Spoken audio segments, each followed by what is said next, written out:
তিহার জেলে বন্দিরা কিভাবে বাস করে এবং সরকার কিভাবে তাদের যত্ন নেয় তা নিয়ে জানার আগ্রহ আশা করি সবার। এছাড়াও সবাই জানতে চায় তিহার জেল কত বড় এবং সেখানে এখন কতজন কয়েদি থাকে, আরও অনেক কিছু। তাহলে আজ আমরা জানব তিহার জেল সম্পর্কিত কিছু গুরুত্বপূর্ণ তথ্য। ভিডিওটিকে পুরো দেখবেন, জেলে কয়েদিদের জীবন কেমন হয় জানতে পারবেন। তো আর দেরি না করে চলুন শুরু করা যাক।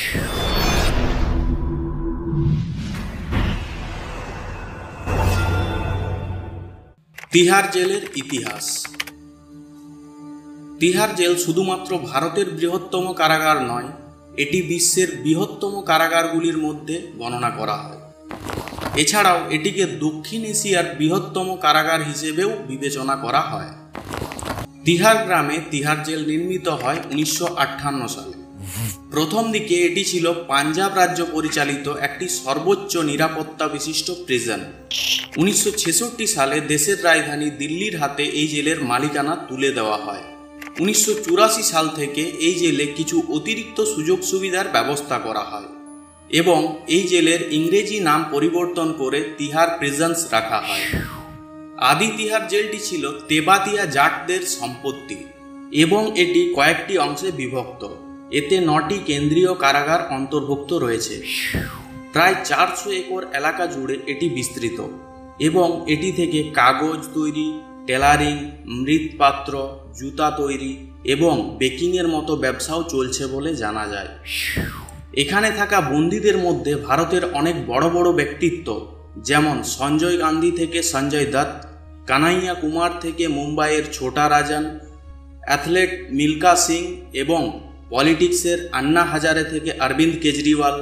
এখানে বর্তমানে অনুব্রত মণ্ডলও তিহার জেলে গেছেন। আরও একটা বিষয় যে দিল্লিতে 3টি গুরুত্বপূর্ণ কারাগার রয়েছে, যার মধ্যে রয়েছে তিহার, রোহিণী এবং মান্ডোলি।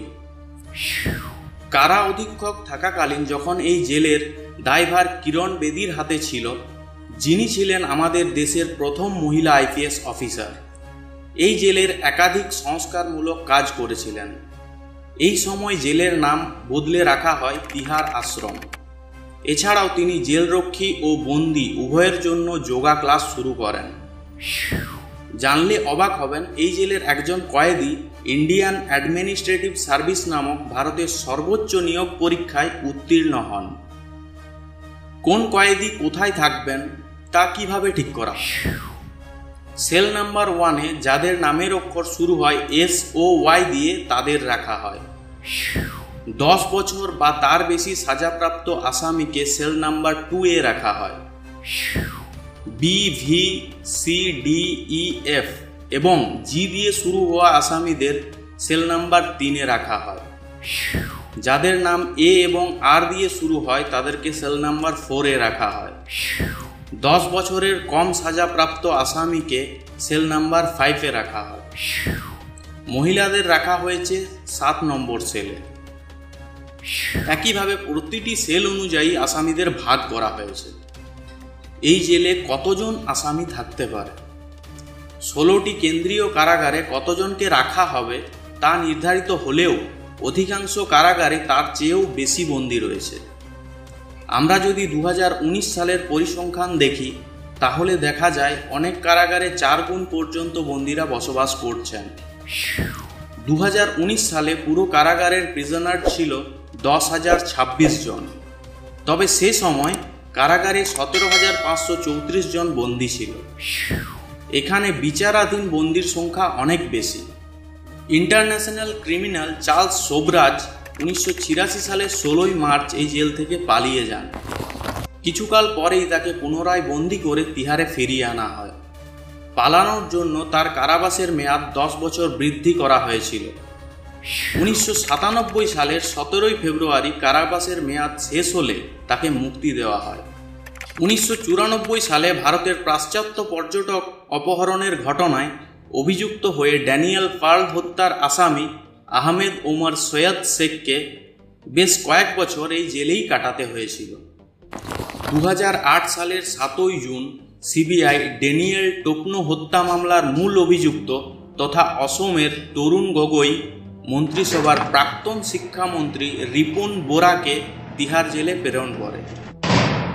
2015 সালের জুন মাসে তিহার জেলের 2 বন্দী রাতের অন্ধকারে একটি প্রাচীরের নিচ থেকে প্রায় 10 ফুট সুড়ঙ্গ করেছিল, যাতে তারা সেখান থেকে পালাতে পারে।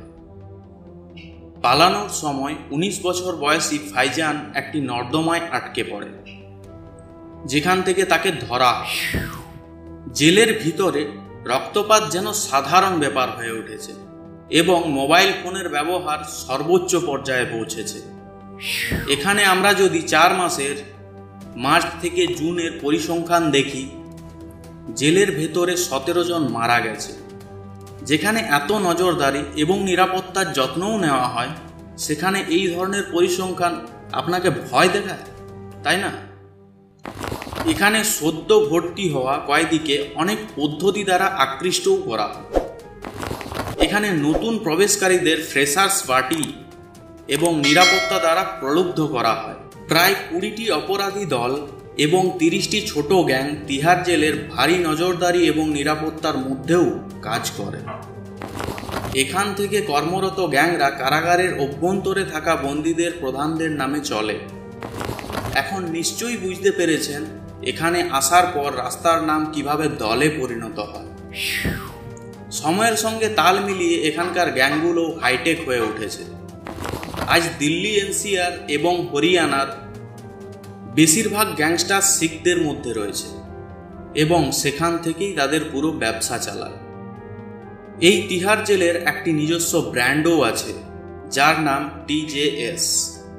এই ব্র্যান্ডের মধ্যে তিহার জেলের ভেতরে থাকা বন্দীদের তৈরি জিনিস বিক্রি করা হয়, যেমন আচার এবং বেকারির মতো খাবারের আইটেমগুলিও।